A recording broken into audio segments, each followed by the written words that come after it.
How to change face in where winds meet. Now in this quick video, I'm going to show you how you can alter or change your current face on your where winds meet account. So this is very simple. All you have to do at first while you're currently in game is access your inventory and then you go into customizations. Now there's actually two options possible that you can do. For customizations, you need to do it manually, like changing your hairstyle, makeup, your nose, lips, your eyes, and so on and so forth.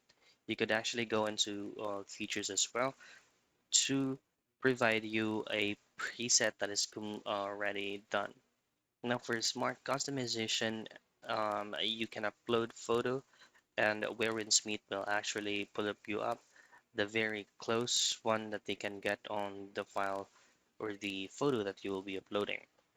Now once you've done changing your face, you can go into the home screen and don't forget to claim from your achievements, which is going to be this guy's newbie. And that's it. That's how I change face in Where Winds Meet.